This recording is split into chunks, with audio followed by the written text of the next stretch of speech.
una transformada de Fourier, ¿cierto? Entonces, esas eran las dos vertientes que íbamos a tener. La vertiente de la difracción de Fresnel, la vertiente de la difracción de Fraunhofer, y finalmente, pues con ese simulador ustedes pueden explorar y visualizar el efecto que tendría, por ejemplo, cambiar los diferentes parámetros de diseño cuando se está hablando de la difracción. Entonces espero que esa parte pues esté clara. El día de hoy vamos a empezar a hablar de interferencia. Voy a apoyarme bastante en las diapositivas del profesor Román Castañeda con el fin de que podamos avanzar un poco más rápidamente en este tema y lo tengamos preparado para la próxima clase, ¿cierto? Para la próxima semana, perdón. De tal modo que ustedes tengan un conocimiento adecuado de la interferencia a la hora de enfrentarse a los problemas del examen.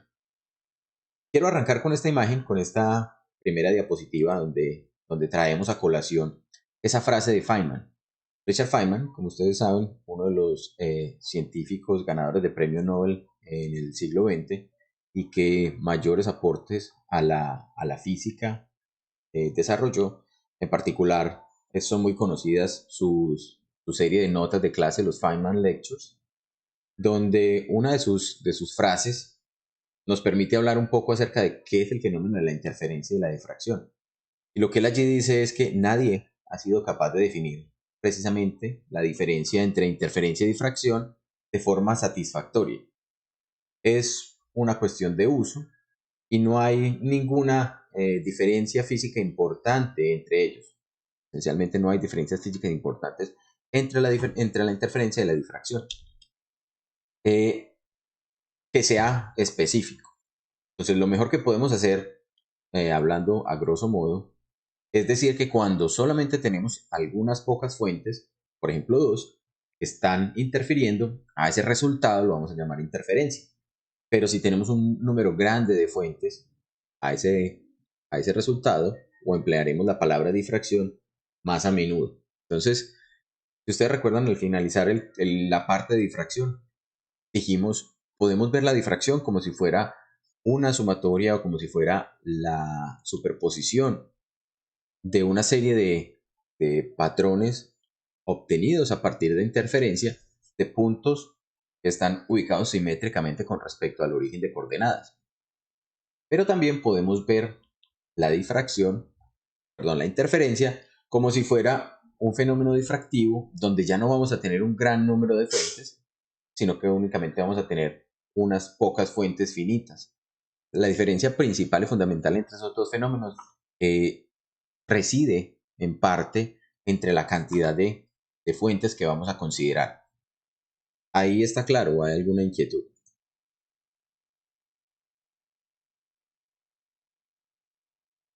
Bueno, ¿sí? ¿Alguien iba a decir algo? Ah, no, yo iba a decir que estaba claro para mí. Ah, ok, perfecto. Bueno, por aquí se me metió un link, un vínculo allí, pero bueno. Vamos a hablar un poquito de cuál es la historia de la interferencia. La interferencia esencialmente, como primero fue descrita, se puede remontar a ese escrito que precisamente hablaba también de la difracción, que se debe al cura jesuita Grimaldi. Grimaldi hizo una serie de experimentos y era muy buen experimentalista, pero no tenía control de algunos parámetros que le permitieran entender esa naturaleza o lo que estaba observando. Él era muy bueno describiendo y muy bueno controlando las condiciones de sus experimentos, y seguramente este experimento que él está presentando aquí lo repitió una gran cantidad de veces para poder llegar a estas conclusiones. Entonces, esta es la imagen del tratado de Grimaldi, que esencialmente hablaba entonces de la única obra de Grimaldi básicamente, donde él decía, sea ahora AB el agujero. Entonces acá tenemos en esta región un agujero practicado sobre una de las paredes de ese cuarto oscuro. Sea ahora AB el agujero que lleva el lápiz de luz solar hacia el interior del cuarto oscuro. Y EF, este elemento que tenemos aquí, el obstáculo que atraviesa el lápiz de luz. Entonces, si nosotros consideramos esto, AB, como una ranura o un agujero de cualquier geometría que queramos considerar, posiblemente de forma circular en aquel momento, Entonces la luz que atravesaba o que partía por los bordes de ese agujero se iba a propagar en estas líneas o en estos conos o en estos haces geométricos. Eso era lo que la concepción de la luz indicaba en ese momento.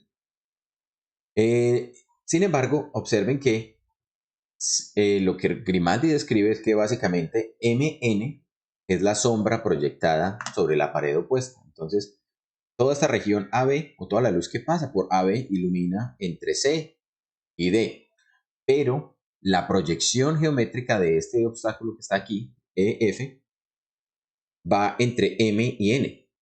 Entonces, ¿qué se esperaría si la naturaleza de la luz fuera únicamente de tipo corpuscular? Se esperaría entonces que toda esa región que está apantallada por EF estuviera completamente oscura y que únicamente hubiera luz entre las regiones que hay entre C y M y entre N y D.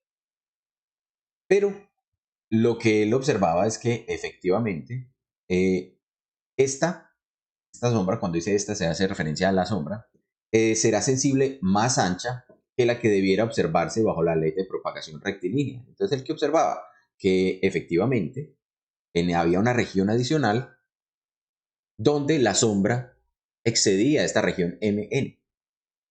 Además, dentro de esta sombra proyectada, IG y HL son zonas de penumbra. Entonces el que observaba que a pesar de que estuviera dentro de la región que estaba apantallada, iba a existir luz o iba a haber una zona de penumbra, una transición de luz a oscuridad que no era abrupta, sino que era gradual, mientras que GH, entonces GH, esta región aquí, es la región de oscuridad completa. En las regiones CM y ND, la luz se despliega como un abanico. Entonces, eso era otra observación que él hacía.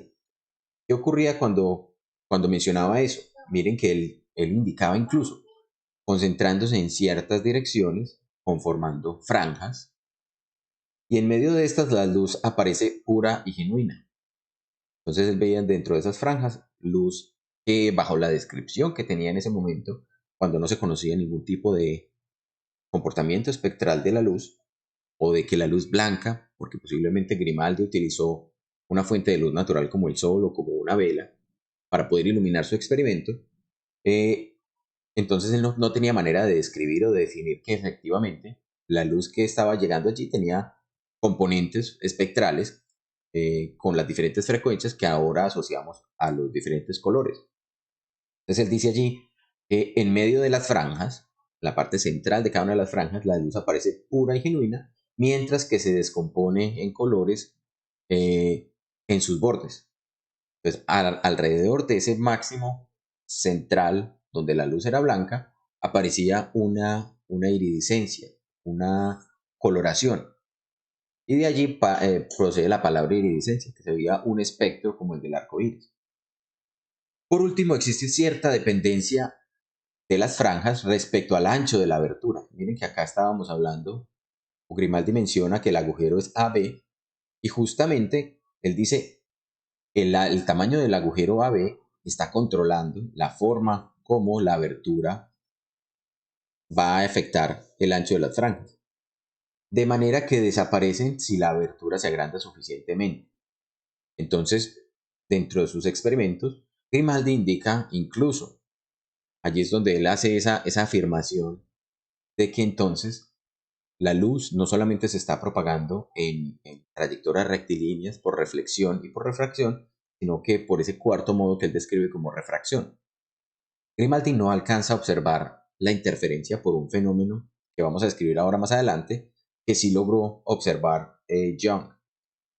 Entonces, esa primera aproximación, pues miren que nos pone en plano en donde incluso desde el siglo XVI ya se conocía, siglo XVI-XVII, que es la época de Grimaldi, ya se conocía un comportamiento que no podía ser explicado a partir de un mero comportamiento corpuscular de la luz. ¿Listo? Entonces estas son las partes de la descripción del experimento de Grimaldi, hablándonos de las zonas en donde se observan esas diferentes características de la luz. Una de las conclusiones o de los apuntes que Grimaldi hace también es que un objeto iluminado puede oscurecerse, agregando luz a la que ya está recibiendo. Y esa parte es bastante crucial, porque miren que nos está indicando que la luz esencialmente no se está comportando como se comportaría el, un fenómeno puramente corpuscular. ¿Listo? Bien, esta es la parte de la primera página de la obra de Grimaldi, y allí es donde él hace esta afirmación, que la luz, además de propagarse de manera directa, refractarse o reflejarse, entonces también difracta e indica que la luz se comporta como si fuera un fluido que es muy rápido y que en ocasiones parece que ondular, o incluso en ocasiones también ondula. Bien, eso simplemente para traer un poco la historia de cómo se llegó al efecto o a describir los fenómenos de interferencia. Acá tenemos al señor Thomas Young, quien posiblemente ustedes hayan conocido por sus experimentos de interferencia y a quien se atribuye esencialmente haber desarrollado, digamos, la teoría que permitía explicar esa experimentación, o que permitía explicar esa fenomenología de interferencia de la luz. Se dice entonces que él descubrió esto alrededor de el año 1801, y lo que se dice que él hizo es que esencialmente él presentó esto ante la Real Academia de Londres, que era una de las sociedades científicas más importantes en aquella época. En este caso, pues ellos estaban basados en Inglaterra, que era también pues el lugar donde incluso Newton había sido presidente de la Real Academia, y Newton defendía en su momento esa idea corpuscular de la luz. Entonces, lo que Young hizo fue precisamente demostrar, para poder soportar su teoría, mostrar experimentalmente que cuando se obtenía una fuente de luz y se hacía pasar a través de un agujero, algo similar a lo que ya había hecho Grimaldi, y que se obtenía una propagación como la que observamos aquí, en donde allí claramente se tiene simplemente un máximo, donde la intensidad o la irradiancia está distribuida en una forma como la curva que estamos viendo aquí. Cuando él añadía un obstáculo, un obstáculo entre ese haz de luz que se estaba propagando, formaba esencialmente dos frentes de onda. Generaba que parte de la luz viniera por un lado de la carta y parte de la luz por el otro lado. E inmediatamente, sin alterar nada, ocurría una redistribución de la luz que estaba pasando por los lados de la carta, y se observaban esas franjas. Entonces, claramente, allí esa experimentación le permitió entonces acuñar el término de interferencia, y lo que es más interesante, porque claramente si estamos diciendo tengo luz que se está superponiendo con luz, al poner aquí este obstáculo, es claro y es, digamos, de alguna manera intuitivo que la luz que se está sumando, que se está superponiendo, me produzca zonas iluminadas, ¿cierto? Pero no es del todo claro cómo es posible que luz que está superponiéndose pueda llegar e iluminar en una región, pero generarme zonas oscuras, es decir, zonas donde hay interferencia destructiva, ¿cierto? Ahora la conocemos como interferencia destructiva, y eso fue, digamos, el aporte principal y uno de los soportes más importantes para poder garantizar o para poder entender esa naturaleza ondulatoria de la luz. Entonces, lo que Young describe en su fenomenología es: podemos o estamos permitidos de inferir que un lápiz de luz homogéneo, que tiene cualidades opuestas, o que está caracterizado por cualidades opuestas, es capaz de neutralizarse y destruirse mutuamente. Es decir, aquí está la parte más interesante, porque él allí está describiendo es precisamente ese fenómeno de interferencia destructiva. Él está diciendo, estos dos haces de luz, que en esencia provienen de la misma fuente, son homogéneos, son iguales en naturaleza, pueden de alguna manera, si tienen cualidades opuestas, cancelarse mutuamente y extinguir luz en donde antes aparecía estar unida. Entonces esta fue una de las revelaciones, digamos, de los hitos importantes para poder iniciar y para poder hablar de lo que ahora conocemos como interferencia. ¿Listo? ¿Alguna inquietud con respecto a ese experimento o con respecto a esa descripción que John hace allí?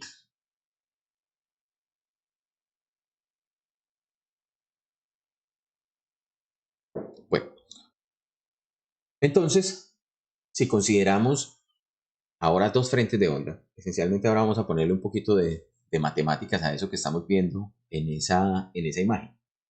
Miren que esencialmente al momento de nosotros introducir esa carta en el medio del haz de luz que se está propagando desde el agujero, estamos generando dos frentes de onda, dos ondas que se están propagando. Una onda que podemos identificar como SISU 1 y la otra onda que se puede identificar como SISU 2. Y claramente después de que pasan por el agujero, no por el agujero, por el obstáculo, esas dos luces, pues esas dos frentes de onda simplemente se van a superponer. Esa es la sumatoria que tenemos allí. Si nosotros escribimos la expresión que nos permita determinar cuánto es la irradiancia de la luz, podemos entonces en una pantalla indicar que esa irradiancia no es otra cosa que el módulo al cuadrado, la suma de esas dos amplitudes, en módulo elevado al cuadrado, pero entonces allí vamos a sumar esos términos. ¿Cuáles son los términos que vamos a sumar? Vamos a sumar la irradiancia contenida en el frente de onda 1 más la irradiancia del frente de onda 2, pero vamos a añadir un par de términos, que son estos dos términos que tenemos aquí, que son la suma de los productos de cada una de las amplitudes multiplicada por el complejo conjugado de la otra. Entonces acá lo que tenemos es la amplitud de la onda 1 multiplicando el complejo conjugado de la onda 2 más el complejo conjugado de la onda 1 multiplicando al complejo conjugado de la onda 2.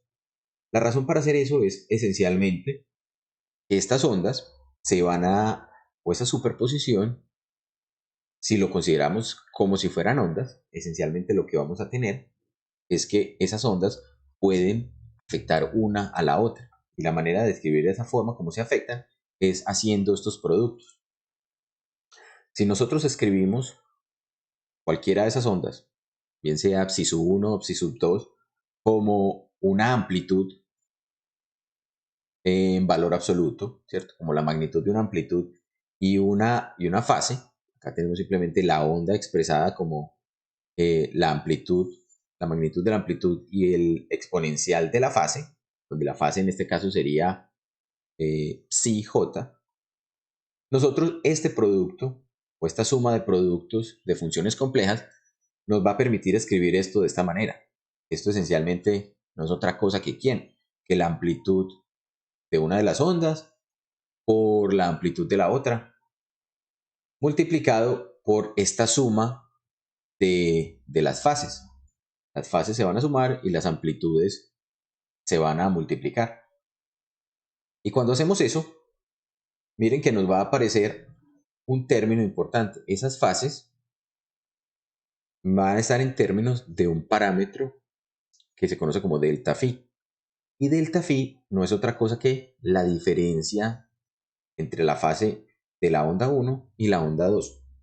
Entonces aquí estamos esperando que cada una de las ondas que se está separando al pasar por el obstáculo esencialmente tenga una fase diferente, o sea, que no sean exactamente iguales. Pueden variar ligeramente.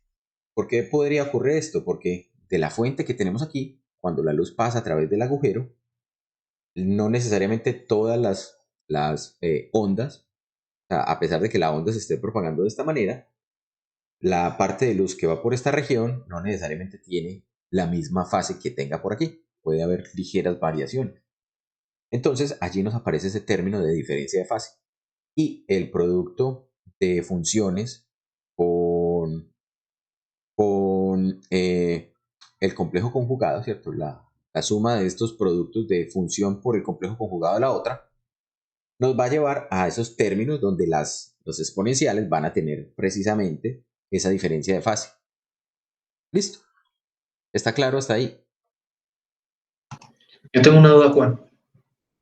Sí, Pedro, cuéntame. Por ejemplo, en la difracción decíamos que cada punto del huequito era una fuente secundaria de luz. Entonces, Sí. ¿cuál tiene que ser como el ratio del huequito para que sea interferencia? Porque no veo diferencia en principio con este huequito y el otro huequito. Ah, ok, bueno. De hecho, este agujerito que tenemos aquí no es el que nos está causando la interferencia. La interferencia se causa es debido al obstáculo. Mira que cuando teníamos aquí justamente la situación antes de poner el obstáculo, no teníamos ningún efecto. Era simplemente la luz pasando a través del agujerito y generándome un patrón. ¿Sí? Si este agujerito es de dimensiones reducidas, acá yo puedo tener un patrón de difracción, porque un solo agujerito no me produce interferencia. Es justamente cuando consideramos el obstáculo donde aparece la interferencia. ¿Listo? Entonces, esa fenomenología pues tiene que ver es con la presencia o no de ese frente de onda. Y miren que lo que estamos haciendo esencialmente es el frente de onda, estamos tomando de todo este frente de onda que viene por aquí, antes del obstáculo, estamos tomando una región del frente de onda y lo estamos llamando psi sub 1 y otra región del frente de onda y lo estamos llamando psi sub 2. ¿Listo? Y es cuando está ese obstáculo que ocurre la interferencia, antes no. Listo. ¿Listo? Bien. Entonces, acá llegamos entonces a esta expresión y nos permite, si nosotros expresamos esta terminología, aquí yo puedo expresar este exponencial de i a la delta de phi como coseno delta phi más i seno delta phi, y este otro exponencial, miren que tiene el término menos i. Entonces sería coseno delta phi menos i seno delta phi. Se me cancelarían los términos que tienen el i seno delta phi, porque se restan uno con el otro, y me quedan dos cosenos, me queda la suma de coseno de delta phi y coseno de delta phi, de estos dos términos exponenciales. Y de esa manera podemos expresar esa ley general de interferencia como indicándonos que la irradiancia es entonces la suma entre la irradiancia del primer frente de onda, la del que está por aquí, por este lado de la izquierda, más la irradiancia del frente de onda que está por el lado de la derecha, más dos veces, este 2 viene entonces de la suma de los dos cosenos, el producto entre las amplitudes de cada una de las ondas. Entonces la energía total que estará colectada a partir de la irradiancia, miren que va a estar entonces modulada a partir de este último término. Por esa razón es que este coseno es muy importante, porque resulta que ese coseno nos puede generar que si el coseno es cero, ¿cómo hace que el coseno es cero? Miren que si la diferencia de fases entre la fase de la luz que viene por aquí, por la izquierda, y la que viene por la derecha, es justamente cero, ese coseno se nos vuelve 1.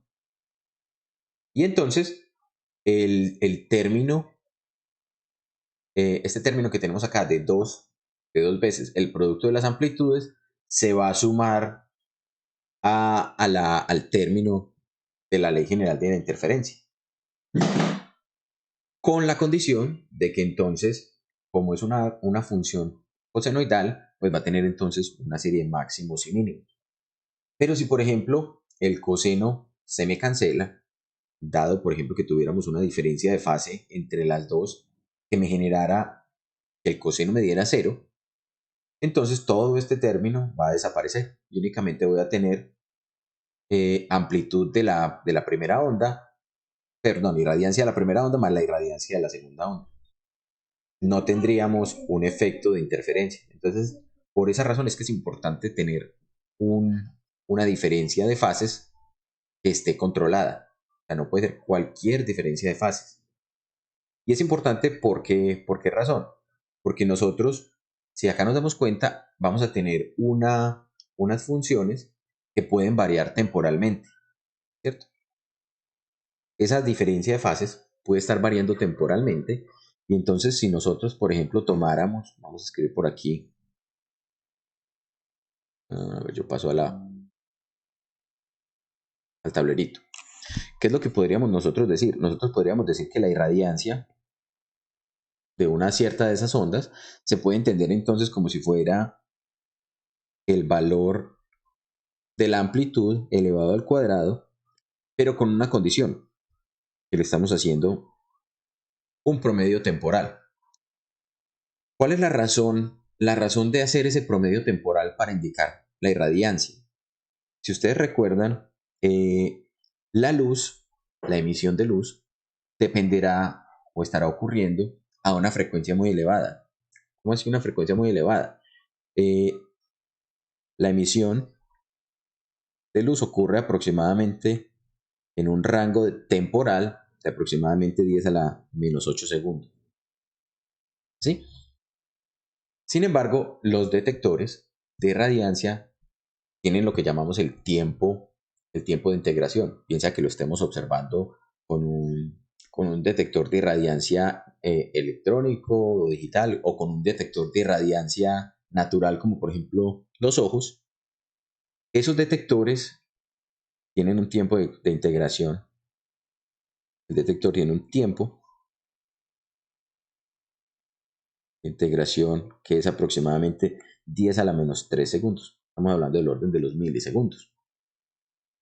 Entonces, si los fenómenos de emisión de la luz, esas emisiones de la luz puede ocurrir, por ejemplo, me espera un segundito.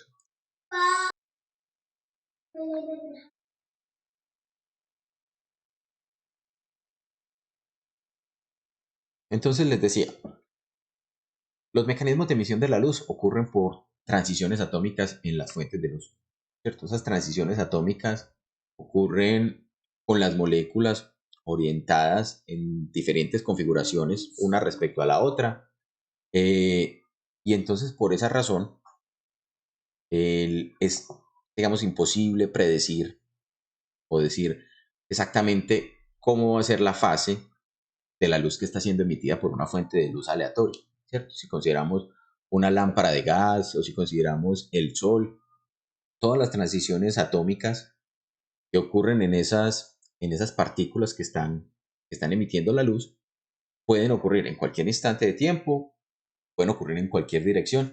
Y entonces por esa razón es que decimos que la fase, en términos generales, pues sería una fenomenología de tipo aleatorio. ¿Listo? ¿Qué es lo que ocurre?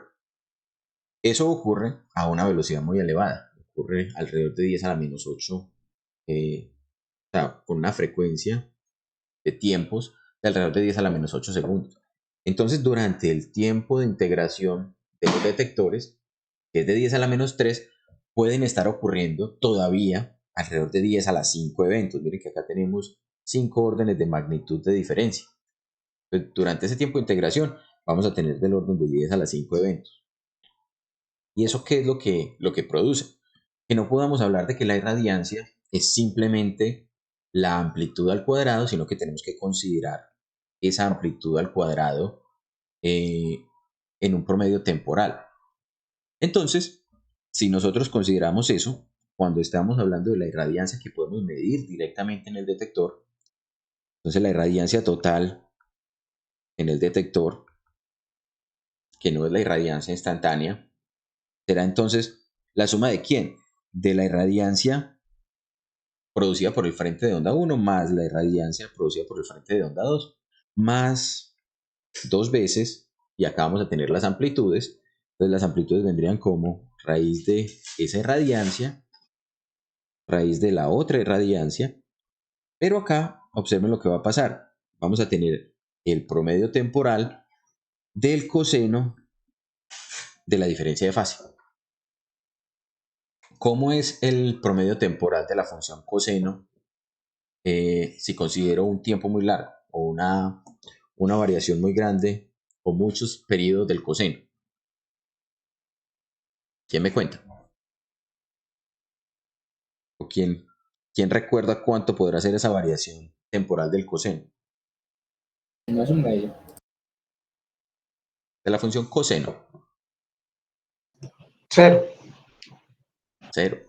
Exactamente, la función coseno oscila entre -1 y 1, ¿sí o no?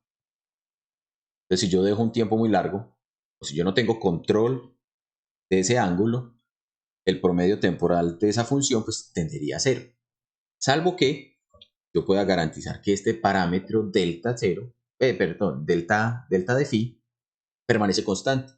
Si permanece constante, entonces el promedio temporal ya no se va a hacer 0, sino que va a tomar un valor diferente de 0. Y entonces no me anularía este término que tengo acá. Si se anulan estos dos términos que yo tengo acá, en esta parte de la derecha de la expresión, es donde voy a perder la interferencia. Únicamente voy a tener el fenómeno de sumatoria de la irradiancia de dos haces, que lo que va a generar es precisamente una imagen como esta que estábamos mostrando aquí. ¿Sí? Eso sería lo que observaríamos si ponemos un obstáculo y hacemos la observación directa de dos fuentes. Porque, por ejemplo, si yo tomo dos fuentes de luz diferentes, dos linternas, ¿cierto? Yo cojo esta linterna y tomo otra linterna y las hago iluminar una región. ¿Por qué no se observa el fenómeno de interferencia destructiva? ¿O por qué si se supone que la luz es una onda, no está generándome esa interferencia destructiva, sino que simplemente yo veo la zona más iluminada? ¿Se han preguntado de pronto eso?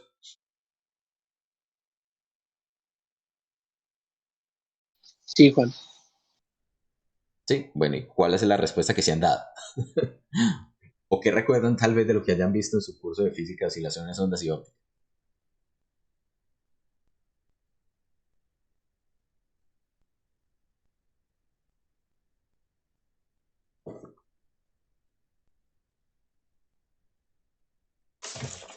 ¿Sí? Los escucho. No tiene que ver con la frecuencia de las ondas de luz.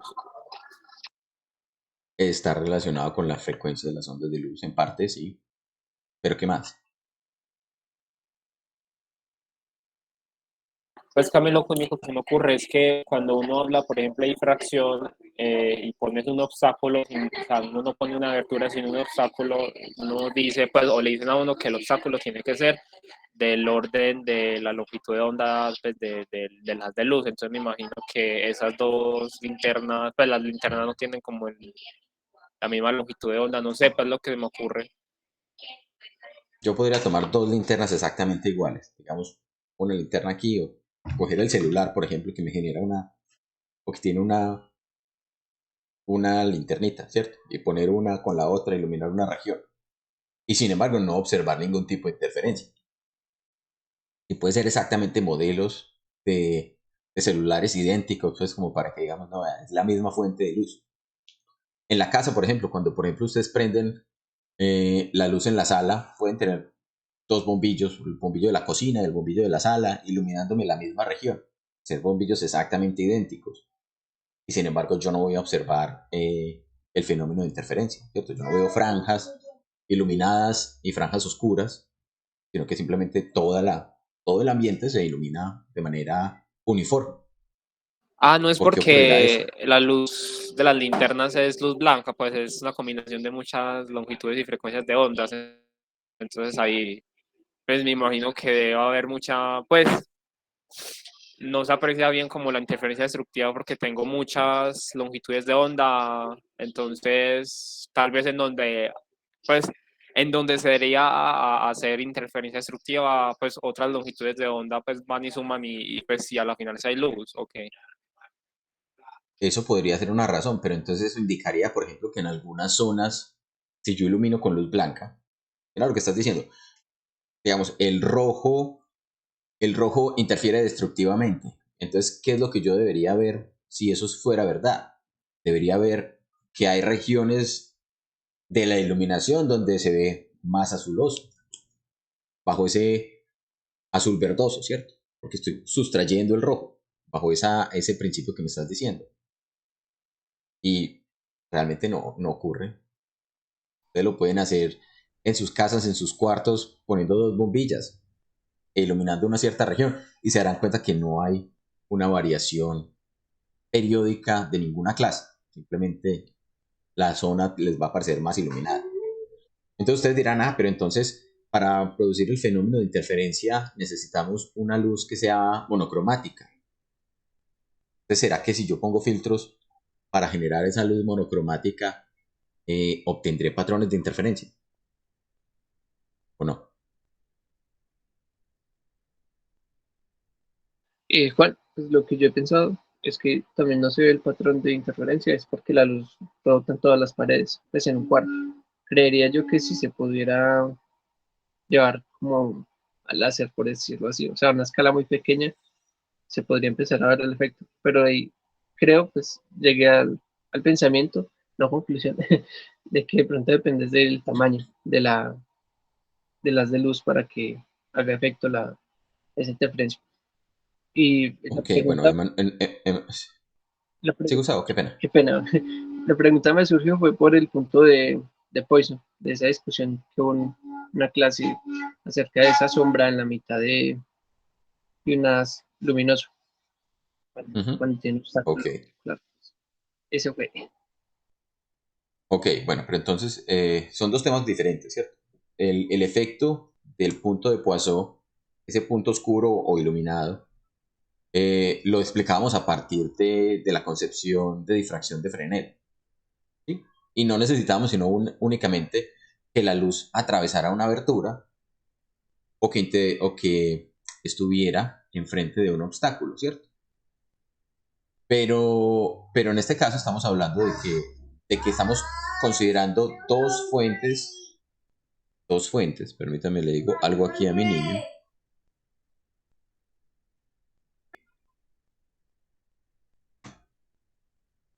Qué pena. Entonces les decía que lo que estamos considerando aquí es precisamente que tenemos dos fuentes de iluminación y dos fuentes de iluminación que pueden ser de la misma naturaleza. Emanuel dice, con láser. El láser tiene unas características que nos va a permitir generar interferencia, pero ya vamos a ver en un momento cuáles son las condiciones por las cuales si podemos, si vamos a poder hacer el efecto de la interferencia con el láser que no nos permite hacerlo, por ejemplo, con las lámparas o con una linterna. Listo. Eh, Tengan en cuenta también algo interesante. El láser se desarrolló en la segunda mitad del siglo XX y Thomas Young desarrolló o fue capaz de probar la interferencia de la luz en 1801, ¿sí? Para que tengan eso en cuenta. No había láseres en ese entonces.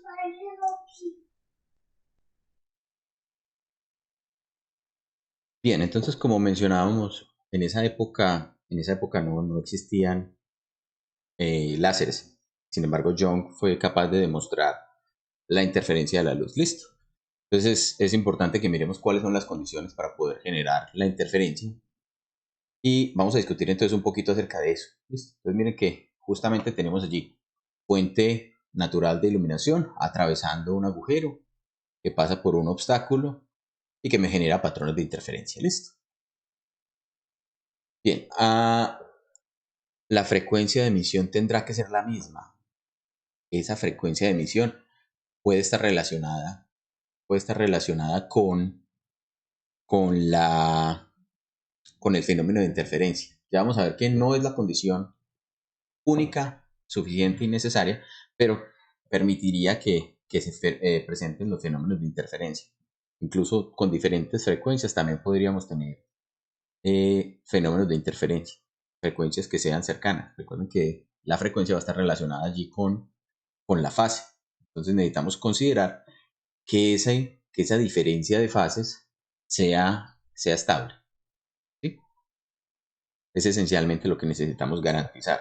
Básicamente, ese va a ser el término que nos va a permitir a nosotros lograr tener interferencia. Así como tenemos por aquí, miren que acá teníamos en esa expresión, justamente estamos diciendo el coseno puede variar en un periodo de tiempo. Si yo considero una variación del coseno entre -1 y 1, el promedio temporal de ese coseno me daría 0, ¿cierto? Pero si yo garantizo que esta variación de la fase, que está asociada a la frecuencia, no cambie durante el tiempo de integración o durante el tiempo que el detector está observando el fenómeno, entonces este término de acá no se va a anular, no va a desaparecer. Listo. ¿Está claro eso?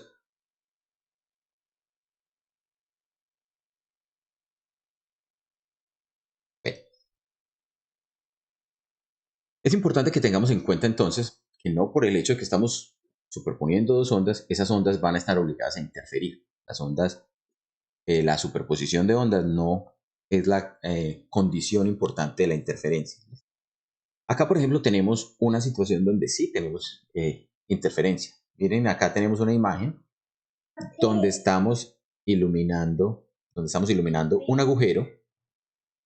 El cono de la difracción de ese agujero me está iluminando dos aberturas sobre esta máscara de fase o sobre esta máscara o esta función de transferencia. Recuerden que si yo pongo enfrente de un frente de onda una cierta función de transferencia, por ejemplo, una región opaca con aberturas, entonces la función de transferencia me va a indicar cómo son las aberturas o cómo están indicadas o cómo están espaciadas, de qué geometría son. En este caso, por ejemplo, la función de transferencia que estamos indicando acá con las letras griegas está indicando que hay dos aberturas. De cada una de esas aberturas, cada una de ellas se convierte en una fuente secundaria de ondas. Entonces, acá tendremos la abertura de la izquierda en naranja, generándome una proyección ondulatoria, que es esta que está aquí pintada en naranja, y la abertura de la derecha en verde, generándome una proyección. Y acá vamos a tener entonces la superposición que nos genera, además, o que nos muestra la presencia de un patrón de interferencia. Entonces esa es la situación donde la superposición me genera interferencia. Sin embargo, miren esta otra imagen. En esta otra imagen, observen que, por ejemplo, el agujero por el cual está atravesando la onda plana es de dimensiones mayores al de la izquierda. Y de él, esa iluminación me está generando unos conitos de iluminación diferentes a este cono que teníamos por aquí. Este cono que tenemos por aquí abarca a las dos fuentes o a las dos aberturas que generan la propagación posterior y por tanto la interferencia. Y miren que cuando eso ocurre, cuando tenemos conitos individuales, a pesar de que cada una de estas se haya constituido como una fuente secundaria, el patrón que voy a observar no va a tener interferencia, no va a tener franjas. Entonces, cuando hablamos de interferencia es que tenga precisamente las franjas. Entonces hay una condición. Esa condición la podremos definir o la podremos discutir a partir precisamente de esta condición de que la iluminación de las dos aberturas que me van a producir el patrón posterior estén contenidas dentro de esta región en rojo. Si no están contenidas dentro de la región en rojo, entonces ya no podremos tener la interferencia. Listo. Por esa razón, esta primera etapa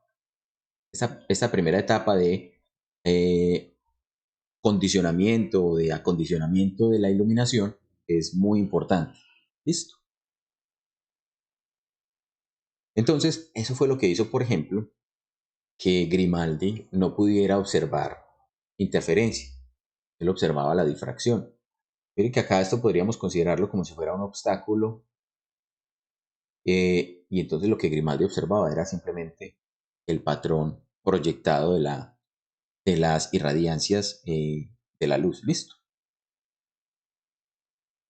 Bien, ¿qué es lo que necesitamos entonces? Esencialmente, como lo vimos en la diapositiva anterior o como lo escribimos en el tablerito, lo que necesitamos garantizar nosotros es que esa diferencia de fase, ese término delta phi, permanezca constante en el espacio, o sea, que sea constante sobre esta región de donde estamos haciendo la iluminación previa al patrón final,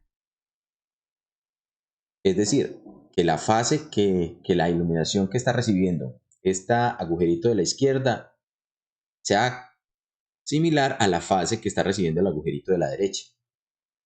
En este caso, miren que tenemos dos agujeritos que están separados y entonces lo que estamos indicando acá es que el frente de onda que está recibiendo este no tiene el mismo frente de onda que está recibiendo este, no tiene la misma tipo de fenomenología y las fases pueden ser diferentes. Por esta razón no vamos a tener interferencia aquí, mientras que acá al lado izquierdo sí la vamos a tener.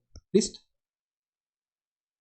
¿Qué es lo que tenemos que considerar entonces para que haya interferencia? Básicamente hay que considerar tres características importantes. ¿Cuáles son esas tres características importantes? Miren que la luz la podemos describir nosotros como si fuera una amplitud, como si tuviera una cierta fase y como si tuviera una cierta polarización, una orientación espacial del campo eléctrico. En este momento no vamos a discutir exactamente cómo la polarización va a afectar, pero ahora más adelante sí lo vamos a discutir. ¿Cómo nos afecta la amplitud? Miren que la amplitud está involucrada en varios de los términos, ¿sí? Va a estar involucrado acá en estos términos de radiancia. Si alguna de ellas, por ejemplo, se hace cero o es muy pequeña, entonces no voy a poder obtener el patrón de interferencia, no voy a poder obtener interferencia. Si, por ejemplo, la amplitud de una de ellas es muy pequeña, entonces el término que contribuye a la interferencia será muy pequeño. Si la fase cambia, ya vemos lo que ocurre. Si la fase está cambiando, entonces podría ocurrir también una variación o una modificación de ese coseno y destruir ese factor de interferencia. Y por último, ahorita vamos a ver entonces cómo la polarización nos estaría afectando también. ¿Listo? ¿Qué es lo que vamos a considerar entonces? En este caso, por ejemplo, bajo esta primera consideración, tendríamos patrón de interferencia completo con alto contraste. ¿Cómo se que alto contraste? Zonas claramente marcadas donde hay máximos y donde la interferencia destructiva se hace cero. Es decir, los términos de la irradiancia son o llegan al punto de restar completamente y hacer que allí no haya ningún tipo de suma. ¿Dónde podríamos obtener eso, por ejemplo? Gracias a que tenemos un patrón que está formado por cosenos, cuando el coseno, tome valores mínimos, entonces podemos obtener regiones espaciales donde hay un mínimo de interferencia. Sin embargo, si hay variaciones, por ejemplo en la fase, ligeras variaciones, podríamos tener contrastes que no necesariamente sean completos o que tengamos interferencia de alto contraste. Aquí claramente podemos decir, este es el máximo central en esta región del centro y acá no está llegando nada de luz. Entonces tenemos un mínimo de interferencia. Este patrón que tenemos aquí simplemente nos está indicando cómo son las zonas más iluminadas con respecto a las menos iluminadas.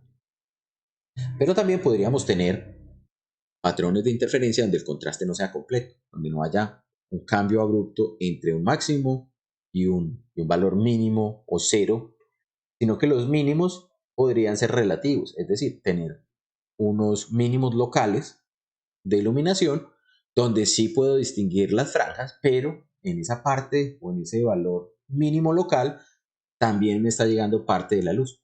Entonces, eso ocurriría cuando hay ligeras fluctuaciones entre los parámetros que hacen parte del término de interferencia. Y por último, podríamos tener la situación donde no tenemos absolutamente nada de iluminación, listo, o nada de interferencia más bien. La interferencia es completamente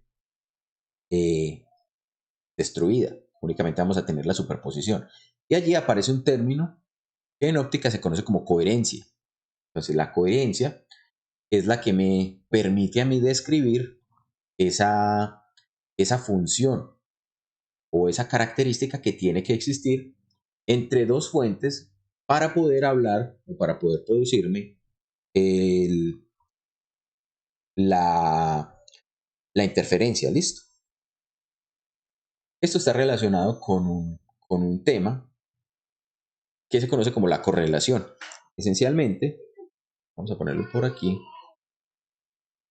Eso el puntero, aquí está. ¿Qué es lo que vamos a tener allí?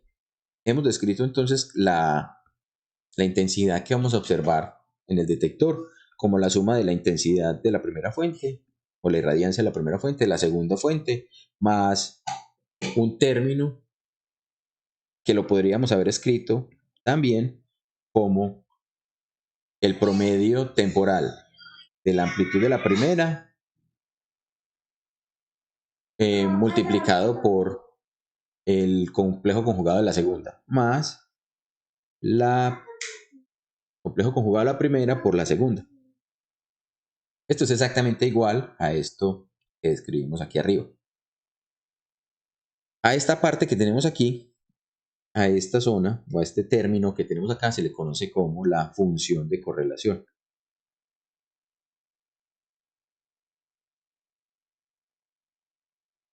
En el caso de la interferencia, me permite describir o me permite entender en qué situaciones vamos a tener el fenómeno de interferencia, ¿cierto?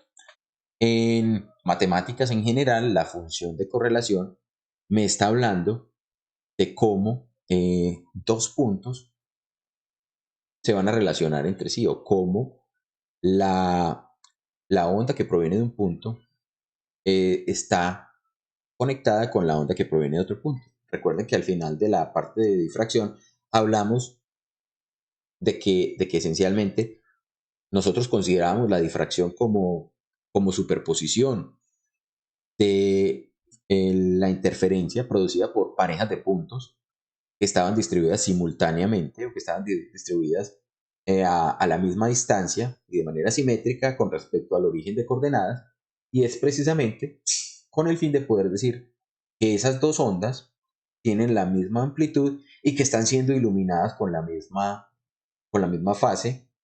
Entonces, en esa situación podemos hablar de que tenemos precisamente una cierta coherencia o una cierta correlación, una manera de indicar que la iluminación de un término no es completamente independiente de la iluminación de un punto, no está completamente aparte o desconectada de la iluminación que puede existir en otro punto.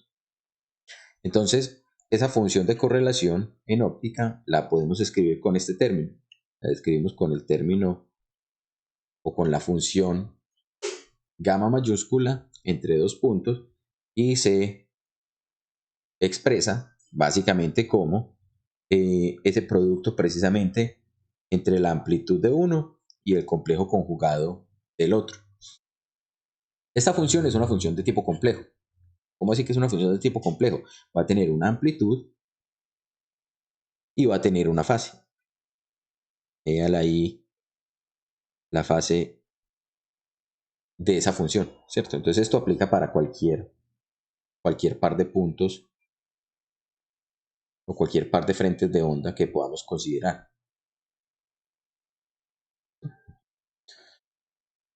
Esencialmente, lo que estamos diciendo entonces es, como acá tenemos una función compleja y acá tenemos irradiancias, entonces lo que vamos a decir es que el producto entre las dos o la sumatoria de estas dos funciones de correlación entre los puntos 1 y 2 no es otra cosa que sumar 2 veces la parte real, ¿cierto? Porque cuando yo hago el producto o la correlación o este producto entre una función y el complejo conjugado de otra, lo que voy a obtener entonces son unos términos complejos, pero como acá estoy haciendo el producto del otro producto, pues de la compleja conjugada del primero con el segundo, entonces se me van a cancelar los términos imaginarios.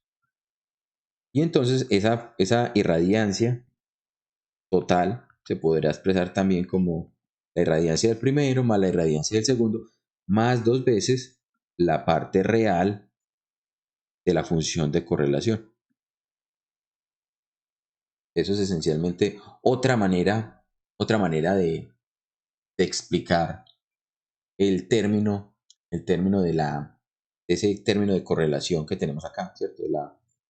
De la irradiancia que nos va a determinar si se da o si no se da interferencia, ¿listo? Entonces, ¿qué es lo que puede ocurrir? Que la función de correlación me puede dar una parte real que sea nula. ¿Qué quiere decir que la función o que la parte real sea nula?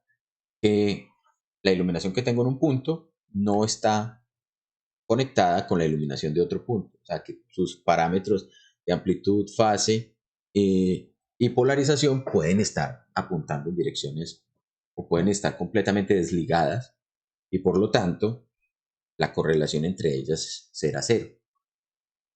Y me dará lugar a que no haya interferencia. ¿Listo? Pasemos por aquí. Miremos entonces un poquito acerca de este fenómeno de la coherencia óptica para explicar o para poder entender qué es lo que tenemos allí, ¿cierto? Esencialmente esa es la manera como hemos expresado la irradiancia y esa correlación óptica o esa función de correlación la podemos expresar entonces en términos de esa amplitud y y una fase, ¿cierto? Un término exponencial con una fase A. Y justamente lo que vamos a poder encontrar entonces es que la irradiancia total en el detector será la suma de esos dos más 2 veces la parte real. Nos va a aparecer una desigualdad que nos permite expresar esos términos de amplitudes de productos entre funciones complejas, una función compleja con el complejo conjugado de la otra, que lo que nos está indicando es esencialmente que el producto o el valor de promedio temporal del producto de las amplitudes de la función, su complejo conjugado, elevado al cuadrado, va a ser siempre menor o igual que la amplitud de la una al cuadrado en promedio temporal multiplicado por la amplitud de la otra en promedio temporal. Esos son simplemente condiciones que ocurren cuando estamos operando con funciones de tipo complejo. Con esa desigualdad, pues operar con una desigualdad como esta que tenemos aquí, no es sencillo para poder describir o para poder introducir este término dentro dentro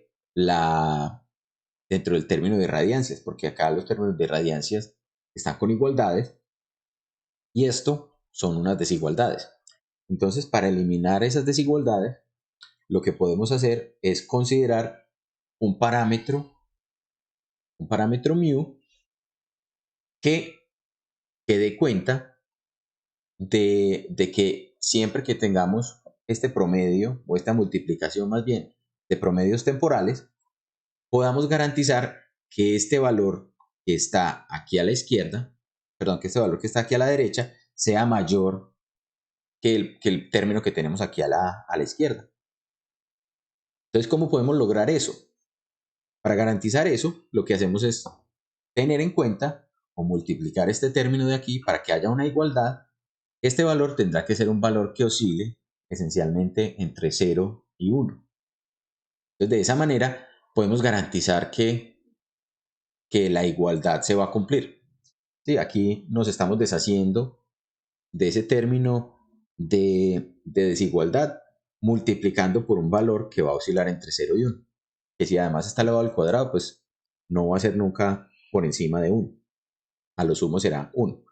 Y cuando sea 1, pues se estará cumpliendo esta igualdad, esta parte de la desigualdad, el igual. Y cuando sea menor que 1, pues entonces el producto de lo que tenemos a la derecha va a ser mayor que lo que tenemos a la izquierda. ¿Está clara esa matemática que estamos desarrollando allí? ¿O por qué lo estamos expresando de esa manera?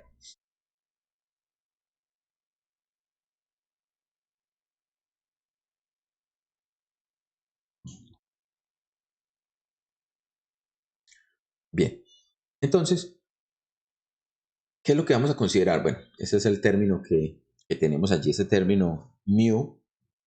Y ese término mu lo que nos va a decir, entonces, lo que nos va a permitir hacer es justamente reexpresar o considerar ese término, considerar que también es un factor o es un parámetro complejo y que por lo tanto este término de correlación ahora ya no lo expresaríamos como, como el producto de una función compleja por el complejo conjugado de la otra en variaciones o en promedios temporales, sino, a correr esto un poquito, sino que lo que vamos a hacer es decir, la función de correlación la puedo expresar como el parámetro mu por los términos que están incluyendo las amplitudes, o sea, por la raíz de la irradiancia 1 multiplicada por la raíz de la irradiancia 2. ¿Y eso a qué nos va a llevar? A que cuando nosotros definimos entonces el término de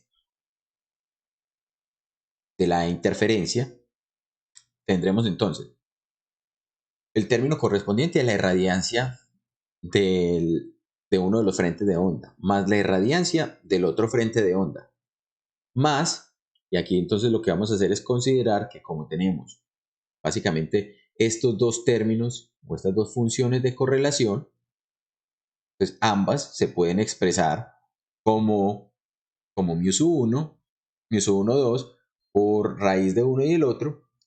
Y finalmente eso lo que nos va a llevar es a expresar o a poder decir que esto es el producto entre la raíz de una de las irradiancias, la raíz de la otra, y este coseno que viene precisamente de esta fase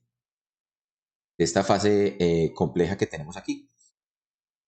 Miren que acá nos aparece entonces otro coseno, un coseno que está relacionado o que me modula más bien también la coherencia.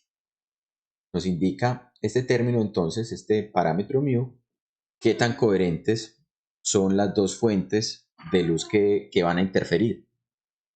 ¿Qué es lo que necesitamos entonces? Si acá estamos indicando, por ejemplo, la irradiancia, si ese término entonces termina siendo 0, tendremos como efecto, digamos, de la interferencia, o el parámetro de interferencia va a ser completamente nulo, o sea, se va a hacer 0. Pero si este término de coherencia empieza a aumentar, entonces podemos decir que van a empezar a aparecer las franjas de mayor o menor valor, o sea, las franjas que teníamos por aquí, ¿sí? Van a aparecer con muy alto contraste o van a aparecer con menor contraste. Listo. ¿De qué depende el contraste que vamos a observar allí? El contraste va a depender, vamos a poner esto por aquí, el contraste de las franjas lo vamos a describir a partir de una función que se llama la función de visibilidad. Esa función de visibilidad la podemos expresar de esta manera. Podemos decir que es un parámetro B que va a incluir el máximo de interferencia o el máximo del patrón que vamos a observar, es el valor máximo de la irradiancia, menos el valor mínimo de la irradiancia. Y esto dividido la sumatoria del máximo y el mínimo.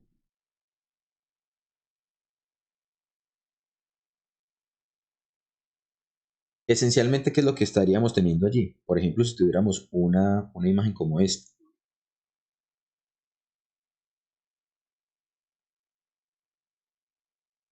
Esto me quedó como medio chueco, este último pedacito. ¿Ya? Digamos que ese es el patrón de interferencia que voy a tener. Permítame un segundito.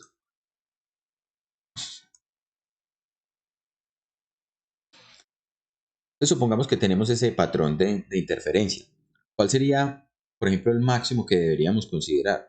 Tendríamos que considerar este como el máximo o la irradiancia total máxima.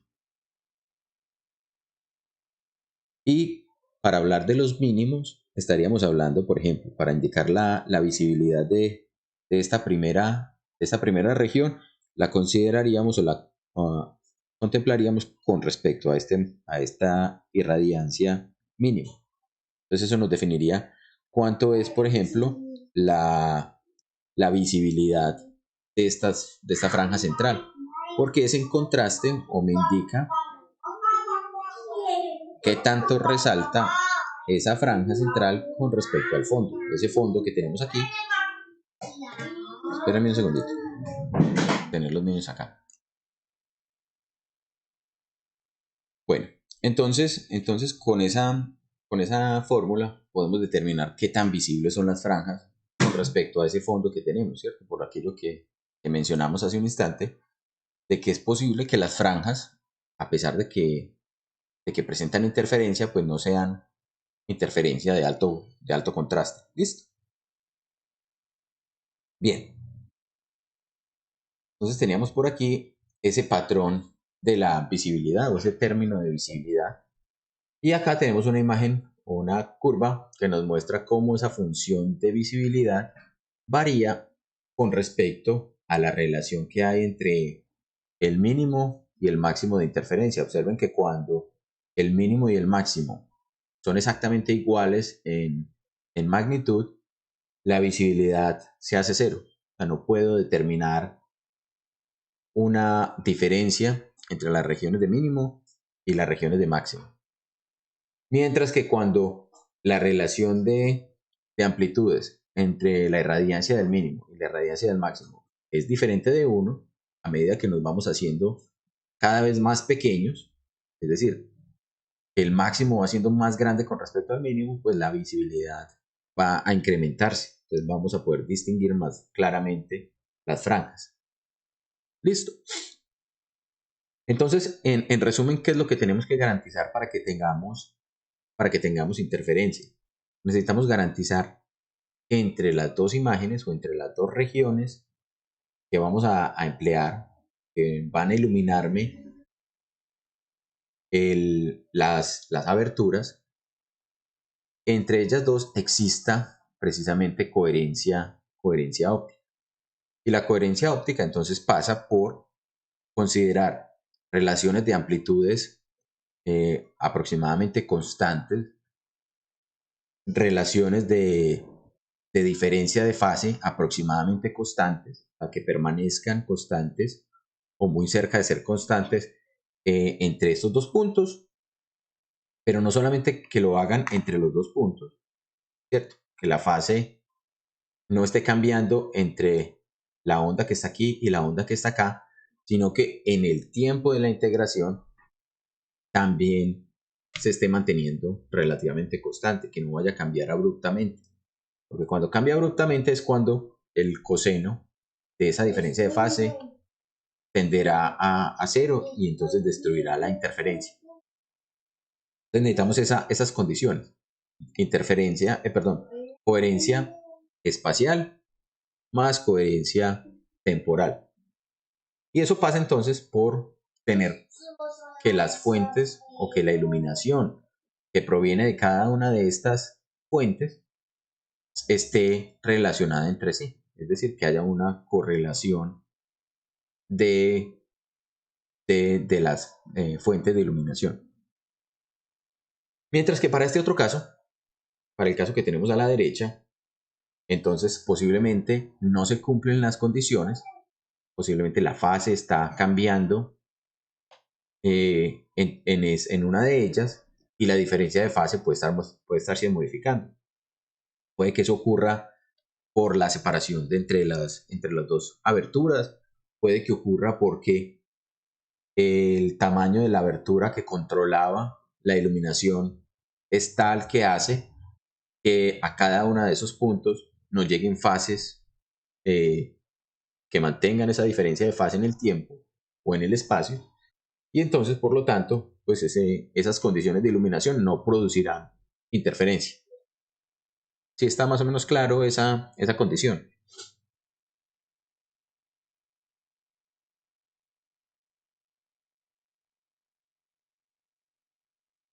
Bueno, vimos entonces que la amplitud me afecta la interferencia, ¿cierto? Si las relaciones de amplitudes están cambiando, puede que no tenga interferencia. Si la relación entre las fases está cambiando, también puede que no tenga interferencia. Por último, está el otro término que debemos considerar que tiene que ver con cómo es la polarización. Entonces sabemos que la polarización nos está describiendo cómo el campo eléctrico de la luz o de una onda está oscilando espacialmente. Entonces lo que tenemos que considerar, o lo que puede existir, es que tengamos aquí, como estamos viendo en esta imagen, dos ondas o dos frentes de onda que están en este punto y en este punto. ¿Qué es lo que me describe la polarización? La polarización me está indicando cómo el frente de onda está oscilando en esta posición y cómo el frente de onda está oscilando en esta posición. Miren que en la propagación la polarización puede estar cambiando de tal manera que cuando lleguen al plano del detector puede que no tenga la misma orientación espacial. ¿Sí? Por ejemplo, si estuviéramos considerando una polarización circular para esta onda que viaja desde este punto, desde el punto 1 hasta el plano del detector, este vector de polarización puede estar cambiando y puede estar rotando a medida que se va desplazando en el espacio. Lo mismo puede pasar con esta. También podríamos tener la situación en que la polarización es lineal y entonces que ese frente de onda, ese vector de campo eléctrico, esté únicamente oscilando sobre un plano y permanezca oscilando sobre ese mismo plano. Entonces son condiciones que hay que considerar y hay que tener en cuenta. Si nosotros expresamos la superposición en este caso de campos eléctricos, miren que tenemos, esperen un segundito.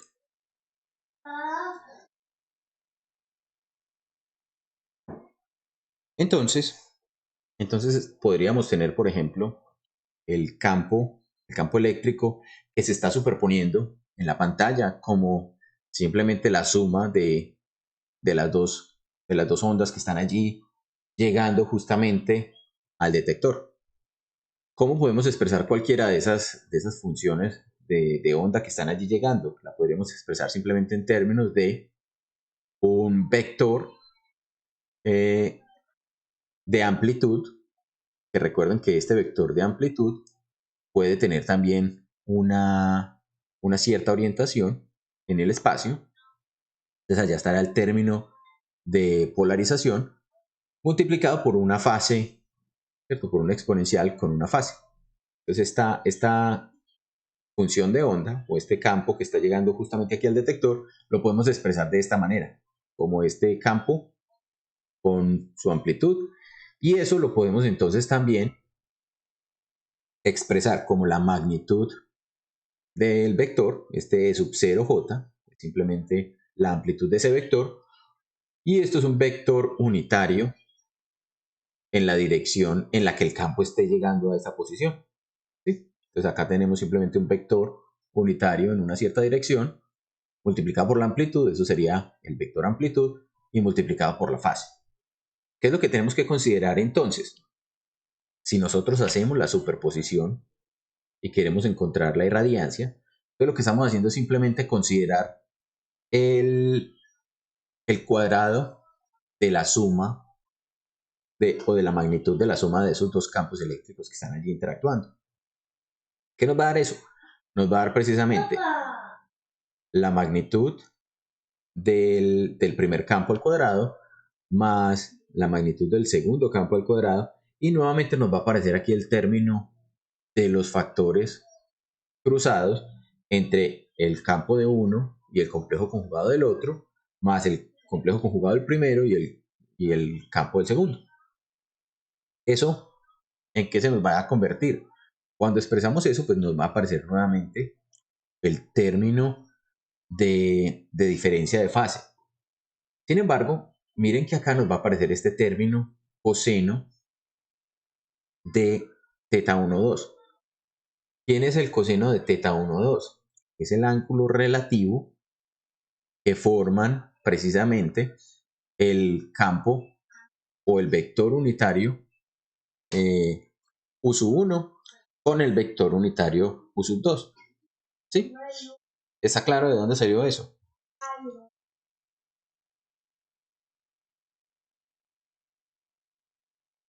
Chicos. Sí, señor. Listo, para todos ha sido claro hasta ahí esa parte de dónde salió ese coseno. Sí, profe. Bien. Ok.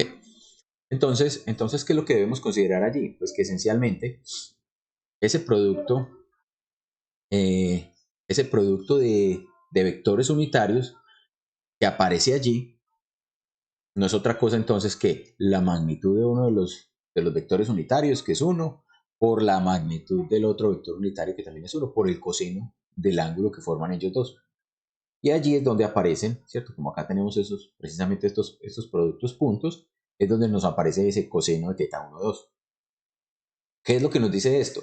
Esto no es otra cosa que el término de interferencia.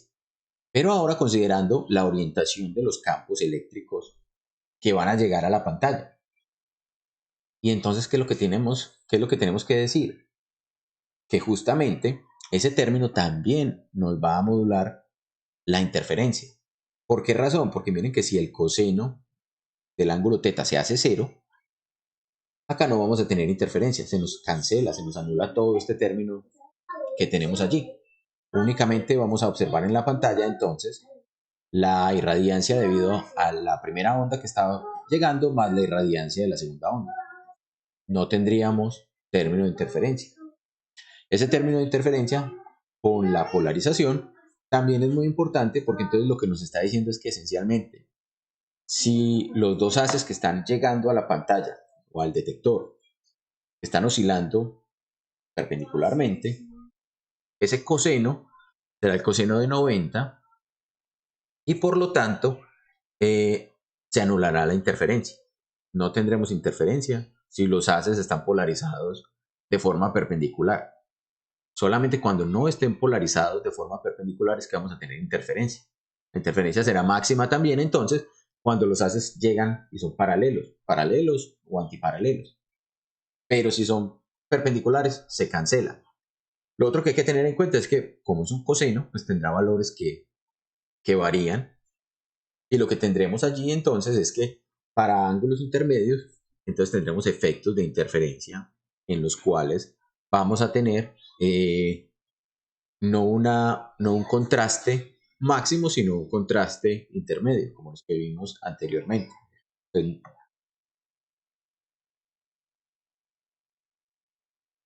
niños. Bien. Apuntado, Juan.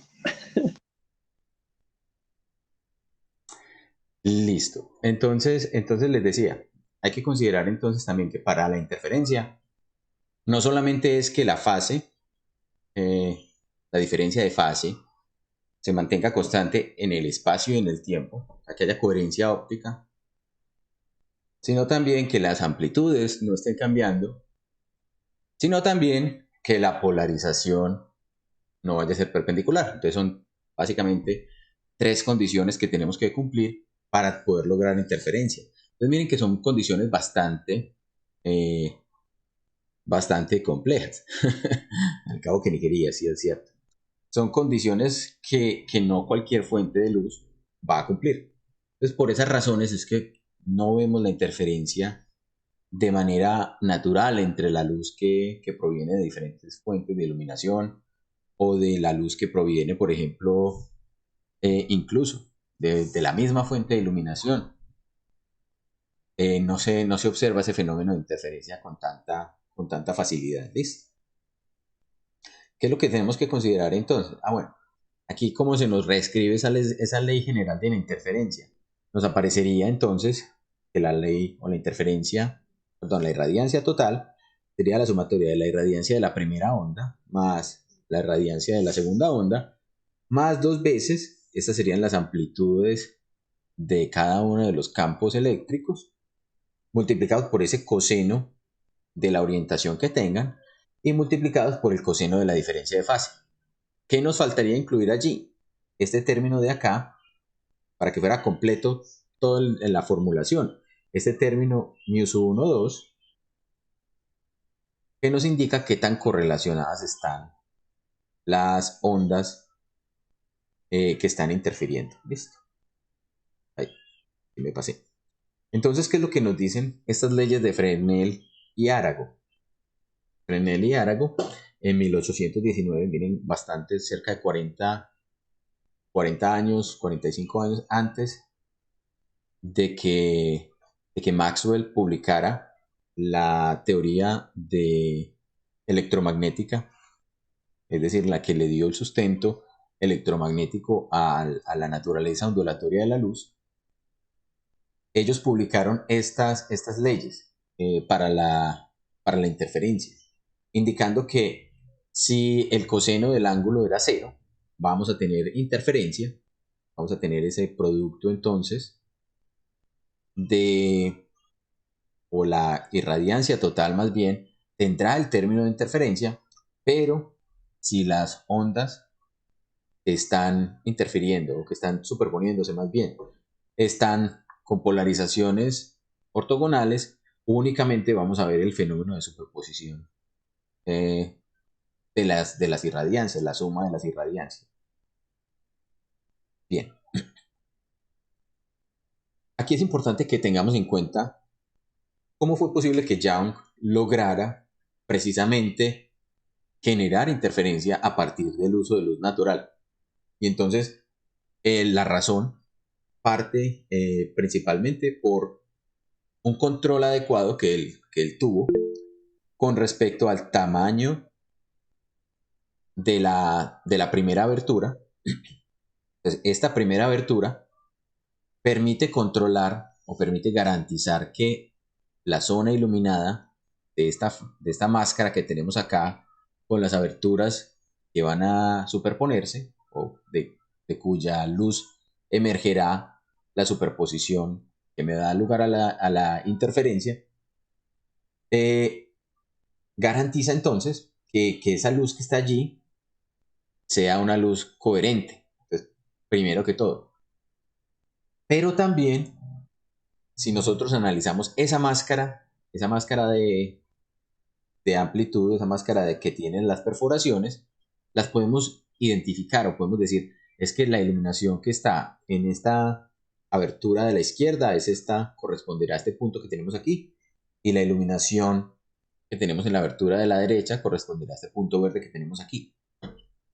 Entonces uno dirá, pero es que la luz del sol no es polarizada. ¿Cierto que no?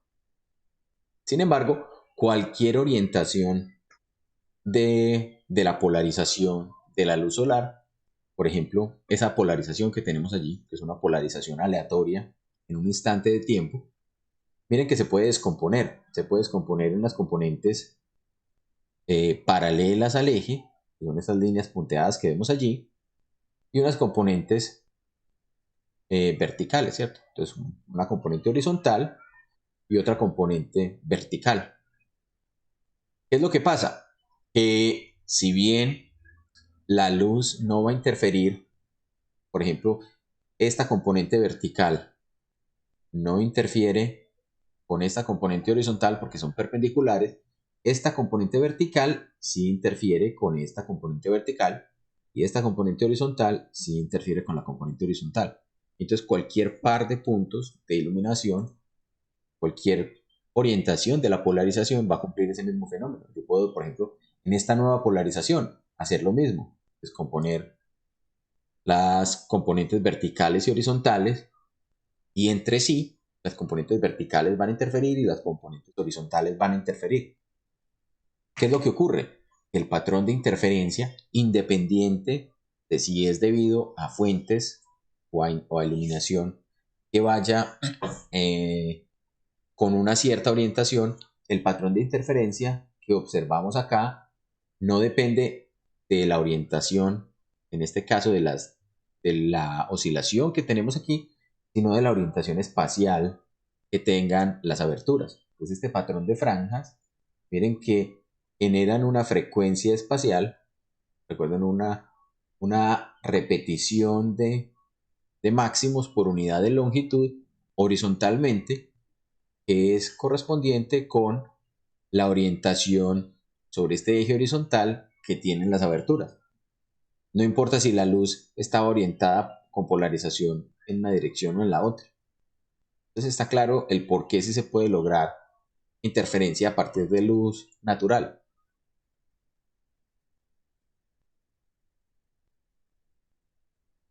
¿Sí? ¿No?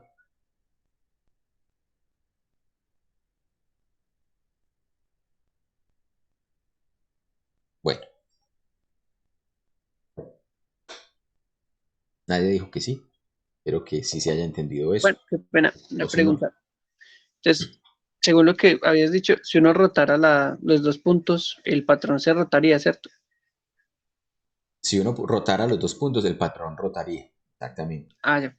Si por ejemplo nosotros pusiéramos, digamos, ay, supongamos que tenemos esta función de transmisión y pusiéramos las dos aberturas, una justo sobre la otra, orientadas con este eje eta, entonces en la pantalla del detector observaríamos algo como este estilo, ¿cierto? Digamos una región.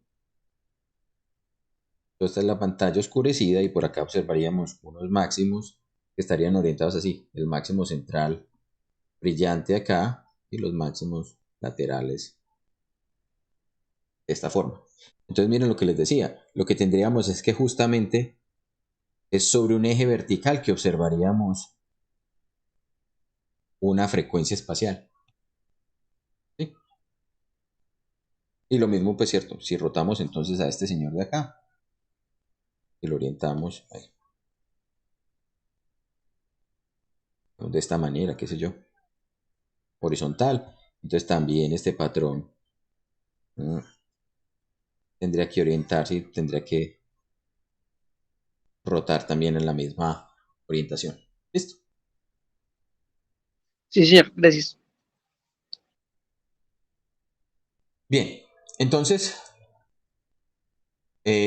las componentes que tenemos entonces mutuamente paralelas van a interferir y los patrones de interferencia de cada una de esas componentes va a coincidir, va a superponerse, porque como les decía, no dependerán de las orientaciones o las polarizaciones de la luz, sino de la configuración espacial de estas aberturas.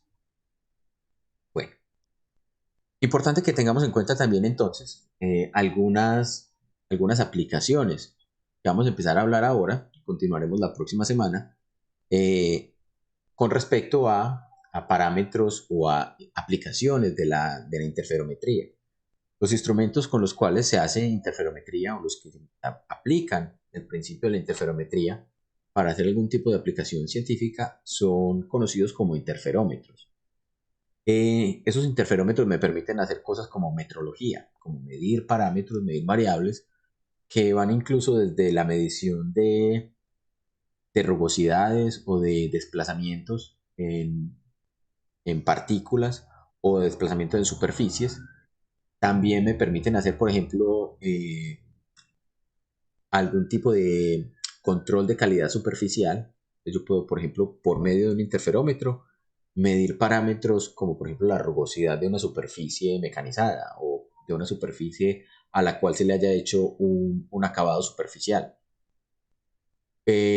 Parte de la interferometría dio luz o dio pie al surgimiento de la holografía. También por medio de interferometría es posible realizar velocimetría, es decir, medición de la velocidad que tienen las partículas, por ejemplo, en un fluido. También a partir de interferometría se logró, aquí hablamos de la detección de ondas, pero estamos hablando, por ejemplo, de las ondas gravitacionales. Ustedes recuerdan que alrededor del 2015 se presentó la detección de ondas gravitacionales y eso se hizo justamente con unos interferómetros, con un par de interferómetros que tenían una característica, eran que eran instrumentos donde los brazos del interferómetro eran de 4 kilómetros de largo. Entonces, son muchas aplicaciones las que tiene la interferometría y que han permitido pues, desarrollos científicos bastante importantes. ¿Listo? Bien, vamos a hablar un poquito de algunos de los interferómetros. ¿Sí? Aquí vamos simplemente a hacer una primera introducción. En la próxima clase discutiremos un poco más acerca de las diferentes familias de interferómetros y hablaremos un poco acerca de los fenómenos o de las diferentes tipos de aplicaciones que podemos tener. Bien, esos interferómetros se pueden separar en dos grandes familias. Entonces, vamos a tener una familia o un primer grupo de interferómetros que se van a conocer como interferómetros por división de frente de onda. Entonces, si nosotros hacemos un diagrama de bloques de los interferómetros, esencialmente vamos a tener tres etapas claras. La primera de ellas es la división. En la división, pues, un tipo o una familia de interferómetros dividen el frente de onda, mientras que otra familia de interferómetros dividen la amplitud de un único frente de onda. Entonces, cuando hablamos de división de frente de onda, lo que estamos diciendo es, tengo un frente de onda de la fuente de luz y de ese único frente de onda tomo segmentos y esos segmentos son los que van a ser la parte de interferencia. ¿Sí? Mientras que otro tipo de interferómetros, otra familia de interferómetros, lo que hace es todo el frente de onda lo divide en dos regiones diferentes y los hace viajar por caminos distintos. Luego de que he tomado o he hecho la división del frente de onda o de la amplitud, lo que hacemos es una modificación. Entonces, si la luz no se modifica, sino que vuelve y se recombina sin haber sufrido ningún cambio, no vamos a tener interferencia. Eso es una cosa que es importante. ¿Por qué? Porque no habrá variaciones entonces entre la fase que tengamos allí. Y por lo tanto, pues entonces no habrá razón o no habrá lugar a que haya este fenómeno, ¿cierto? Entonces, esa segunda etapa de modificación es la que me permite hacer las aplicaciones metrológicas o de holografía o de velocimetría, etc. Para que luego, en una última etapa, tomar esos dos frentes de onda, bien sea el que tomé por división o el que tomé por división por división de frente de onda o por división de amplitud, y nuevamente recombinarlos y obtener un patrón de interferencia. Entonces aquí les muestro un esquema. Este esquema es como la realización del fenómeno o del tipo de familia de interferómetro más conocidos a través de la división de frente de ondas, que es el interferómetro de Young. En el interferómetro de Young lo que hacemos es tomar un frente de onda. Vamos a mostrémoslo mejor aquí, yo creo que se ve mucho más claro. Metemos esto por aquí. Entonces, digamos, esto es un interferómetro por división de frente de onda. Entonces lo que tenemos normalmente es esencialmente una pantalla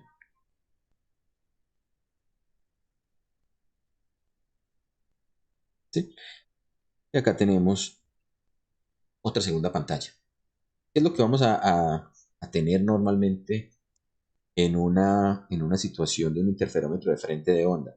Básicamente lo que vamos a tener es un frente de onda que está viajando y que una vez interactúa con esa abertura o con esa región que tiene una serie de aberturas, permite que parte del frente de onda pueda transmitirse. Entonces el frente de onda que está en esa región va a poder viajar, ¿cierto? Cada uno de estos frentes de onda va a poderse propagar. ¿Qué es lo que pasa? Entonces que cada uno de ellos va a actuar como si fuera una fuente de ondas secundarias. Y esencialmente acá es donde vamos a tener entonces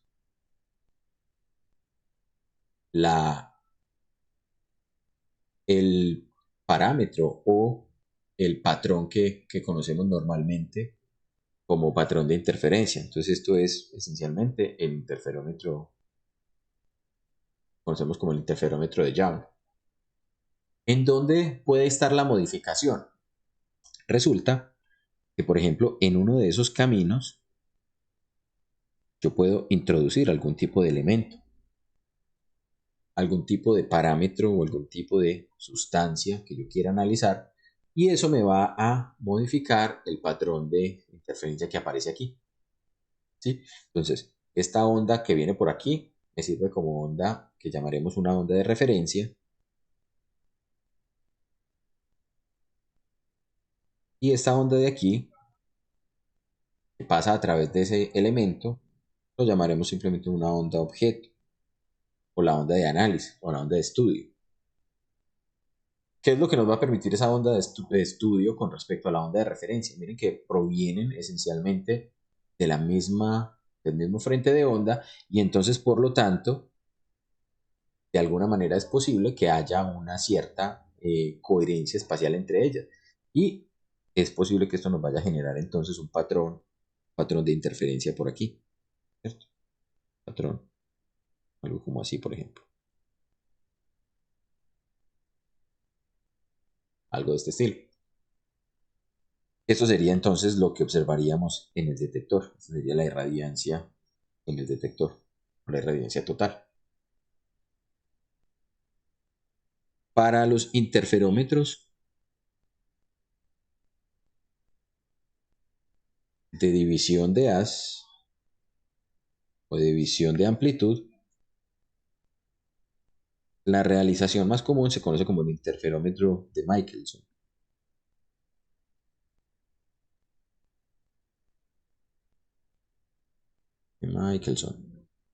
¿Y en qué consiste?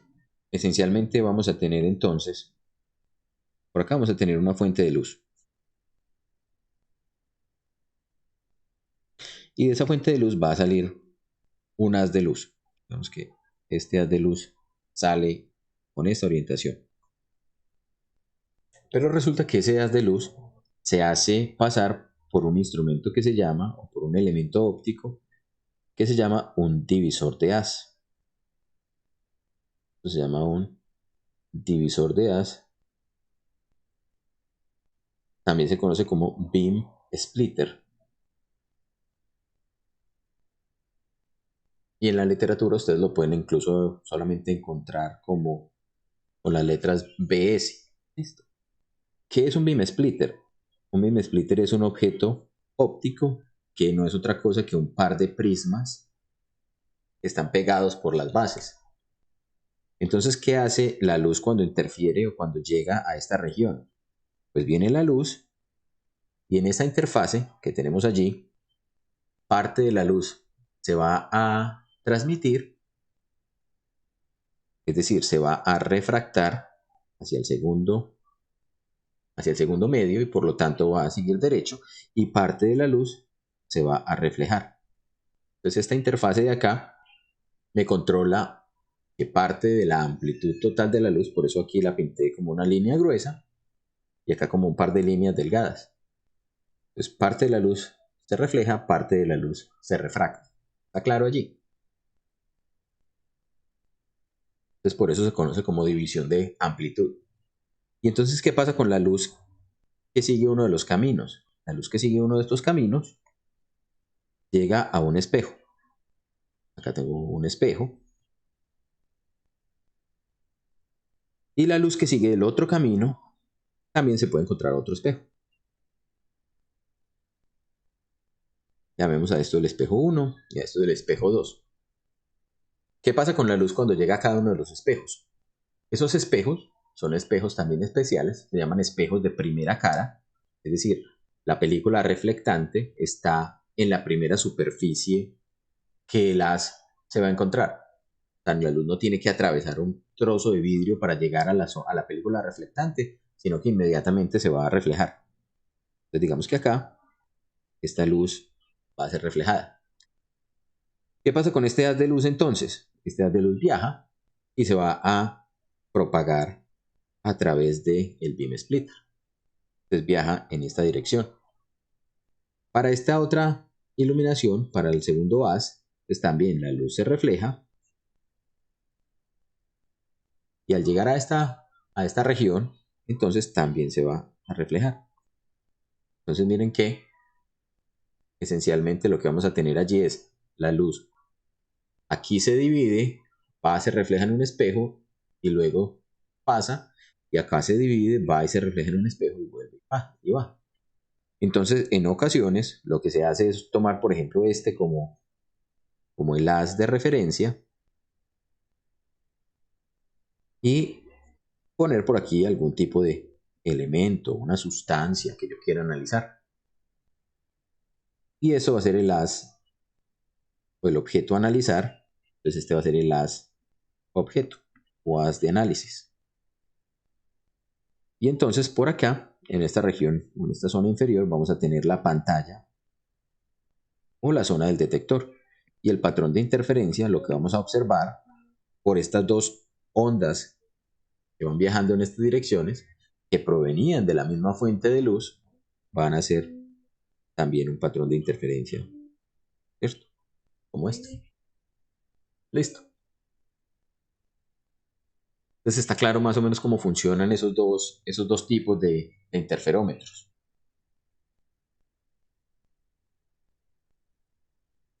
¿Sí? ¿No?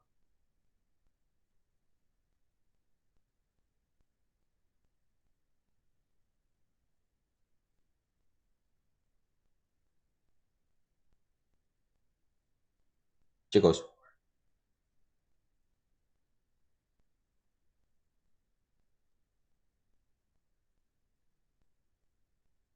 se puede perder a intensidad, claro que sí, en ambos casos. Mira que, por ejemplo, en el primer caso tendríamos la situación de que, por ejemplo, ese frente de onda, yo solamente estoy tomando este pedacito del frente de onda y este pedacito del frente de onda para hacer la interferencia. Pues todo el frente de onda que quedó en la pantalla, que es una pantalla se supone que es opaca, se pierde. Lo mismo pasaría por aquí, ¿cierto? Ay, en esta situación, por ejemplo, ah, en esta, esta, en este otro caso, esta luz que viene acá y que se divide en esos dos haces, digamos que parte de la luz, por ejemplo, podría sufrir esto. Miren que acá, por ejemplo, estamos diciendo, este haz que se reflejó pasa derecho. No, realmente esta interfase que tenemos aquí es una interfase que es semi-translúcida, entonces parte se va a reflejar y parte se va a transmitir. Entonces acá realmente parte de la luz que está viajando desde el primer espejo se va a reflejar, se pierde, porque va nuevamente como hacia la fuente. Lo mismo va a pasar por aquí. Parte de la luz que viene por aquí, reflejada desde el segundo espejo, Acá estamos diciendo, se refleja aquí, pero aquí también va a haber parte que se pierde. Sí, son pérdidas que están asociadas al fenómeno. No hay nada que hacer allí. Ahora, ¿cuánto de la amplitud se va a reflejar y se va a transmitir? Dependerá de las características de este elemento óptico, del beam splitter. Entonces, se dice que algunos de ellos pueden ser 50-50. Es decir, del total de energía que está llegando por aquí, el 50% se refleja y el 50% se refracta. Pero esta proporción puede cambiar. Podemos tener, no sé, 80-20, 70-30, cosas así. ¿Listo?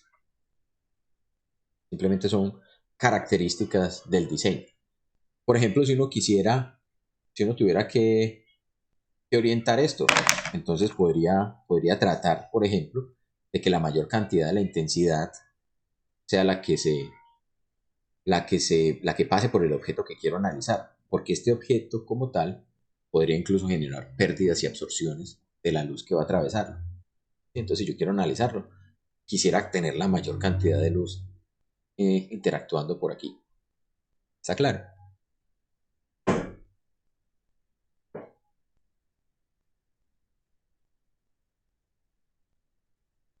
Bien, entonces la próxima clase lo que haremos es discutir un poco más acerca de esta fenomenología de la interferencia para poder, digamos, darle un sustento matemático y relacionarlo con lo que vimos de la teoría de la difracción, para que esto no nos quede simplemente como el fenómeno de la interferencia desligado de la difracción, sino que miremos la conexión que hay entre uno y el otro. Nos daremos cuenta que por eso algunos autores hablan de que la interferencia es simplemente un caso particular de la difracción. Pero como vimos también, se puede ver en el sentido opuesto. La difracción como una superposición de patrones de interferencia. Bien, voy entonces a parar la grabación.